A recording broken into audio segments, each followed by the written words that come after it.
వి gold trusted gold buyers తాకట్టులో ఉన్న బంగారాన్ని విడిపించి ఈ రోజు ఉన్న మార్కెట్ ధరకే కొనబడును. మరిన్ని వివరాలకు సంప్రదించండి 7771077720. Welcome to our TV. నేను శివరామకృష్ణ. ఓఎస్ఏ అంటే ఏంటి? మెడికవర్ హాస్పిటల్లో పల్మనాలజిస్ట్ డాక్టర్ సత్యపద్మజ గారు మనతో పాటు ఉన్నారు. అసలు ఓఎస్ఏ అంటే ఏంటి, దాని సిమ్టమ్స్ ఏంటి, దానికి ఎలా ఉంటుంది అని చెప్పి డాక్టర్ గారిని అడిగి తెలుసుకునే ప్రయత్నం అయితే చేద్దాం. డాక్టర్ గారు నమస్తే అండి. నమస్కారం అండి. అబ్స్ట్రక్టివ్ స్లీప్ యాప్నియా, సో దీని గురించి కొంచెం అవేర్నెస్ క్రియేట్ చేయాలి పబ్లిక్లో. బికాజ్ ఆఫ్ లేట్ మనం చాలా సడన్ కార్డియాక్ డెత్స్ చూస్తున్నాము. అండ్ ఈ అవేర్నెస్ క్రియేట్ చేయడం కోసం ఓఎస్ఏ అంటే అబ్స్ట్రక్టివ్ స్లీప్ యాప్నియా. సింపుల్గా చెప్పాలి అంటే దీంట్లో యాప్నియా పదానికి అర్థం ఏంటి అంటే, రాత్రి పడుకున్నప్పుడు మన నోజ్ నుంచి ఊపిరితిత్తుల ట్యూబ్యూల్స్ కనెక్ట్ చేసి ఏదైతే ప్యాసేజ్ ఉంటుందో అది బ్లాక్ అవుతుందన్నమాట. వేరే కారణాల వలన బ్లాక్ అవుతుంది. బ్లాక్ అయిన పేషెంట్స్లో రాత్రి నిద్రలో పడుకున్నప్పుడు ఎక్కువ గురక రావడంతో అదేముంటుంది, వాళ్ళకి బ్రెయిన్కి ఆక్సిజన్ సప్లై తగ్గిపోతుంది. దాంతో వాళ్ళు నోటితో ఊపిరి పీల్చుకోవడం, దాని వలన వచ్చే వేరే వేరే సైడ్ ఎఫెక్ట్స్ బ్రెయిన్లో చాలా మటుకు ఎలక్ట్రోఫిజియోలాజికల్ చేంజెస్ అవుతాయన్నమాట. వీటితో వచ్చే ఏదైతే డిజీజ్ సిండ్రోమ్ ఉంటుందో దాన్ని మేము అబ్స్ట్రక్టివ్ స్లీప్ యాప్నియా అంటాం అన్నమాట. ఓకే, యాప్నియా నేను చెప్పినట్టు ఫర్ ఫ్యూ సెకండ్స్ నిద్రలో ఊపిరి ఆగిపోవడం అనమాట. సో అది ఎందుకు అవుతుంది అన్న కారణాలు రెండు రకాల యాప్నియాస్ ఉంటాయండి మనం కామన్గా చూసేటప్పుడు. అబ్స్ట్రక్టివ్ స్లీప్ యాప్నియా ఒకటి, సెంట్రల్ స్లీప్ యాప్నియా అంటే పెరిఫెరల్ ఒకటి, సెంట్రల్ ఒకటి. అంటే అర్థం ఏంటి? పెరిఫెరల్ అంటే నేను చెప్పినట్టు ఇందాకన మన ముక్కు నుంచి ఊపిరితిత్తుల ట్యూబ్యూల్స్ కనెక్ట్ చేసే ప్యాసేజెస్లో ఎక్కడ బ్లాక్ ఉన్నా దాని మూలన వచ్చే అబ్స్ట్రక్షన్ మూలన ఊపిరి ఆగిపోయి ఫర్ ఫ్యూ సెకండ్స్ బ్రెయిన్కి blood supply and oxygen supply తగ్గుతుంది. ఫ్యూ సెకండ్స్కి అనమాట. దాన్ని యాప్నిక్ స్పెల్స్ అంటాము. సో ఇది అబ్స్ట్రక్టివ్ యాప్నియా. సెంట్రల్ యాప్నియాస్ మేము యూజువలీ పేషెంట్స్కి ఎవరైతే న్యూరలాజికల్ ఇష్యూస్ ఉంటాయో వాళ్ళలో, ఆర్ కార్డియోలాజికల్ ఇష్యూస్ ఉంటే వాళ్ళలో చూస్తాము. సో ఈ యాప్నిక్ స్పెల్స్ మూలన వీటికి వచ్చే సైడ్ ఎఫెక్ట్స్ ఓఎస్ఏలో చూస్తాము. సో ఇది ఎర్లీగా ఐడెంటిఫై చేసుకుంటే ఖచ్చితంగా వాటి నుంచి వచ్చే సైడ్ ఎఫెక్ట్స్ మనం ప్రివెంట్ చేయవచ్చు. ఎవరిలో ఈ ఓఎస్ఏ రిస్క్ ఎక్కువగా ఉంటుంది madam? Risk factors for OSA చూస్తే కనుక ఇవి ఎలా క్లాసిఫై చేస్తాం మేము యూజువలీ?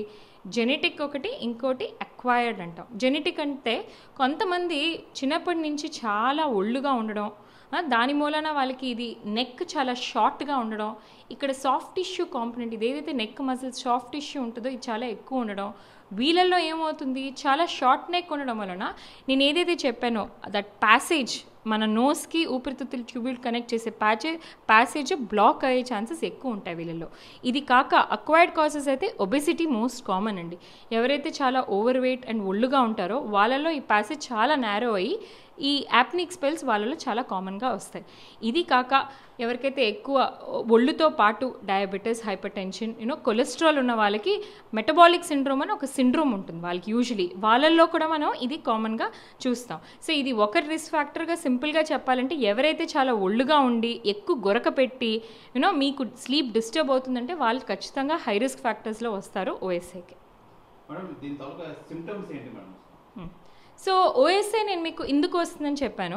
సో ఈ ప్యాసేజ్ అబ్స్ట్రక్ట్ అయ్యి రాత్రి నిద్రలో ఎక్కువ వీళ్ళు గురక పెడతారు. సో కామన్గా మాకు వచ్చే పేషెంట్స్ ఏంటంటే, పేషెంట్ వైఫ్ కానీ అటెండర్స్ కానీ పేషెంట్ చాలా గురక పెడుతున్నారండి, పక్క రూమ్ వరకు వినిపిస్తున్నారు, మోస్ట్ కామన్ కంప్లైంట్. 80% పాపులేషన్ మన వాళ్ళు గురక పెడతారు, కానీ ప్రతి గురక పెట్టే పేషెంట్కి ఓఎస్ఏ ఉంటుంది అని చెప్పము. ఈ గురక మూలాన వాళ్ళకి యాప్నిక్ స్పెల్స్ కనుక నార్మల్ వాల్యూ కంటే ఎక్కువ ఉంటే, నార్మల్గా <5 అనుకోండి పర్ అవర్, వాళ్ళల్లో ఏమవుతుంది, రాత్రి స్నోరింగ్ మూలాన ఎక్కువ యాప్నిక్ స్పెల్స్ వస్తే వీళ్ళల్లో నెక్స్ట్ డే మార్నింగ్ నిద్ర డిస్టర్బ్ అవడం వలన ఎక్కువసేపు పడుకుని పోతారు.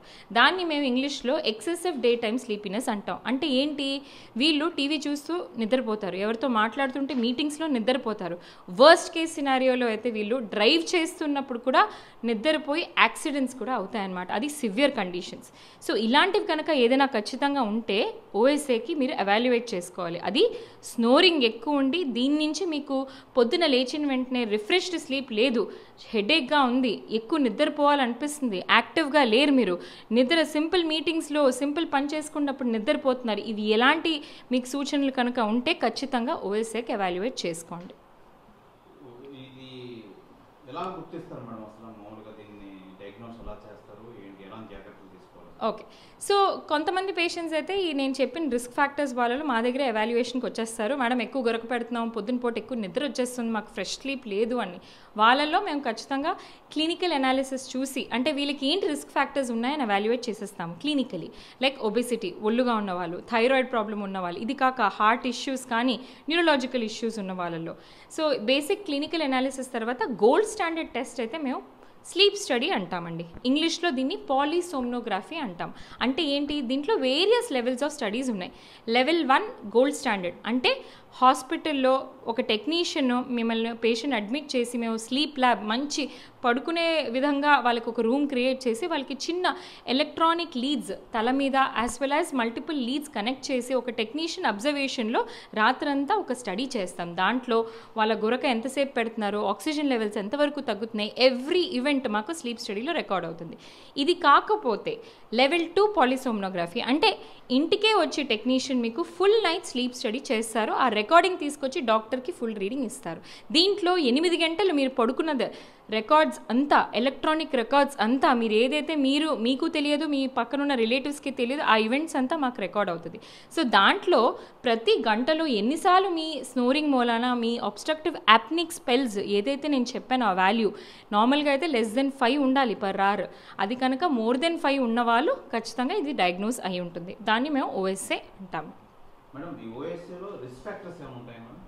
నేను చెప్పినట్టు రిస్క్ ఫ్యాక్టర్స్ జెనెటిక్ ఒకటి, అంటే చిన్నప్పటి నుంచి చాలా ఒళ్ళుగా ఉన్నవాళ్ళు, అది కాక పిల్లల్లో యూజువలీ పర్సిస్టెంట్గా అడినాయిడ్స్ అండ్ టాన్సిల్స్ ఉంటాయి, కానీ అది పిల్లల్లో ఏంటవుతుందంటే అది సెల్ఫ్ రిజాల్వ్ అయిపోతుంది అనమాట. సో ఎక్కడైనా చిన్న అబ్స్ట్రక్షన్ ఉన్నా, సో మోస్ట్ కామన్లీ ఇక్కడ ఎనాటమికల్ వేరియేషన్ కూడా, లైక్ పెద్ద మ్యాండిబుల్ ఉండి ఈ లోవర్ జా కొంచెం పెద్దగా ఉండి దీని మూలన ఈ ప్యాసేజ్ ఏదైనా అబ్స్ట్రక్ట్ అయితే వాళ్ళలో హై రిస్క్ ఫ్యాక్టర్స్. ఇది కాక అక్వైర్డ్ కాజెస్ అయితే నేను చెప్పినట్టు ఒబేసిటీ మోస్ట్ కామన్ కాజ్. అది కాక ఎవరైతే థైరాయిడ్ ప్రాబ్లమ్స్ ఉన్నాయో, multiple comorbidities like diabetes, hyper tension, ఒళ్ళు, ఒబేసిటీ ఇవన్నీ కలిపి ఉన్న వాళ్ళలో మేము ఎక్కువ కామన్గా చూస్తాం. అది కాక కార్డియాలజిస్ట్ మా దగ్గరికి మెయిన్లీ పంపిస్తారు ఓఎస్ఏ ఎవాల్యుయేషన్. ఎందుకంటే కార్డియాక్ పేషెంట్స్ కామన్గా చాలా జాగ్రత్తగా ఉండాలి. వాళ్ళల్లో ఏంటంటే రాత్రి ఈ స్లీప్ యాప్నియా వలన చాలా ఎలక్ట్రికల్ యాక్టివిటీ అవుతుంది brain and as well as హార్ట్లో. వాటి మూలన హార్ట్ ప్రాబ్లం బయటపడచ్చు, కానీ ఇది బయటకు పడకపో ఉండొచ్చు.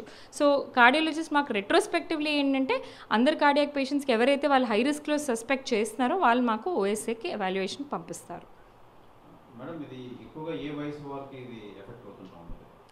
దీనికి ఇదే జెనెటిక్ కారణాలు అయితే మేము యంగ్ ఏజ్లో కూడా చూస్తున్నాము. అక్వైర్డ్ కాజెస్ అయితే ఒబేసిటీ యూజువలీ మేము 30 years నుంచి చూస్తామండి, 30 to 60 years ఏజ్ గ్రూప్లో. So mainly obesity. సో ఇది ఏ ఏజ్ గ్రూప్ అయినా యూజువలీ ప్రెజెంట్ అవ్వచ్చు.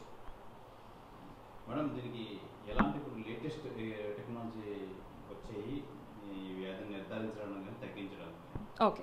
సో మన దగ్గర ఇదివరకు ఓఎస్ఏకి ట్రీట్మెంట్ ఏంటి అంటే సర్జరీస్ చేసేవారండి. నేను చెప్పింది పాథోఫిజియాలజీ ఏంటి, మన ప్యాసేజ్ బ్లాక్ అవడం వలన ఈ యాప్నిక్ స్పెల్స్ వస్తాయి. ఆ ప్యాసేజ్ని క్లియర్ చేసేస్తే ఖచ్చితంగా ఈ యాప్నిక్ స్పెల్స్ డిసపియర్ అవుతాయి, సింపుల్ ఫిజియాలజీలో చెప్పాలంటే.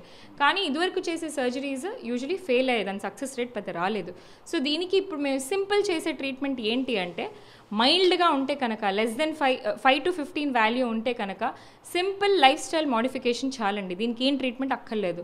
అంటే ఏంటి లైఫ్ స్టైల్ మోడిఫికేషన్, రెగ్యులర్గా మీ వెయిట్ మానిటర్ చేసుకోవాలి, డయట్ ఆల్టర్ చేసుకోండి, జంక్ ఫుడ్ అవాయిడ్ చేయండి, రెగ్యులర్గా ఎక్సర్సైజ్ చేస్తే ఖచ్చితంగా ఈ ఈవెంట్స్ డిసపియర్ అవుతాయి. కానీ మోడరేట్ అండ్ సివియర్ ఓఎస్ఏ అంటే వాల్యూ more than 15, అంటే ఈ apneic value more than 15, more than 30 ఉంటే ఇది మీకు only lifestyle modification and ఎక్సర్సైజ్తో తగ్గదు. వాటికి మెయిన్ గోల్డ్ స్టాండర్డ్ థెరపీ ఏంటంటే పాజిటివ్ ఎయిర్వే ప్రెషర్, అంటే CPAP, continuous positive airway pressure therapy. అంటే ఏంటి, ఒక చిన్న మెషిన్ వస్తుందండి. ఆ మెషిన్ ఏం చేస్తుంది, మీరు రాత్రి పెట్టుకుని పడుకోవాలి. మెషిన్ మీకు కంటిన్యూస్గా గాలి ఇవ్వడం వలన ఏదైతే బ్లాక్డ్ ప్యాసేజ్ ఉందో అది ఓపెన్ అప్ అయిపోతుంది.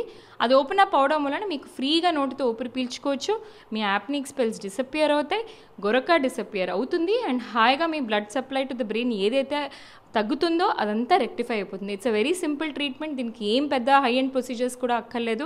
అండ్ పేషెంట్ 3 నెలలు CPAP థెరపీ వాడాక మాకైతే బ్యూటిఫుల్గా వచ్చి చెప్తారు, మేడం దాని మూలన మేము వెయిట్ తగ్గాము, మా నిద్ర చాలా బాగుంది, మేము ఇదివరకు కంటే ఇప్పుడు హాయిగా ప్రశాంతంగా పడుకున్నాం, పొద్దున పూట నిద్రపోవట్లేదు.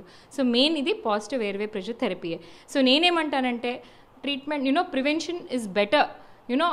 If the OSA is detected early అన్నట్టు మీరు ఎర్లీగానే ఈ సైన్స్ డిటెక్ట్ చేసుకుని మైల్డ్గా ఉన్నప్పుడే డిటెక్ట్ చేసుకుంటే అంతవరకు పాజిటివ్ ప్రెషర్ ఎయిర్వే థెరపీ వరకు కూడా వెళ్ళక్కర్లేదు. సో మేక్ ష్యూర్ మీరు ఎర్లీగా ఓఎస్ఏ సైన్స్ని డిటెక్ట్ చేసి మీ డాక్టర్ దగ్గరికి ఎవాల్యుయేషన్కి రండి. Thank you. ఇది సాధారణంగా ప్రస్తుత రోజుల్లో ఈ ఓఎస్సీ సిమ్టమ్స్ ఎక్కువ మంది చూస్తుంటూ ఉంటాం. ఎక్కువ మందిలోని దానికి ఎలాంటి జాగ్రత్తలు తీసుకోవాలి, ఎలాంటి ట్రీట్మెంట్ ఇవ్వాలని చెప్పి మెడికోర్ హాస్పిటల్ పల్మనాలజిస్ట్ డాక్టర్ సత్యపద్మజ గారు అయితే చెప్పారు. మరిన్ని హెల్త్ అప్డేట్ కోసం చూస్తున్నానండి ఆర్టీవీ. శివరామకృష్ణ, ఆర్టీవీ, విశాఖపట్నం నుంచి. మరిన్ని వీడియోస్ కోసం ఛానల్ ని సబ్స్క్రైబ్ చేయండి. లేటెస్ట్ అప్డేట్స్ కోసం వాట్సాప్ ఛానల్ ని ఫాలో అవ్వండి. ఆ లింక్ డిస్క్రిప్షన్ లో ఉంది.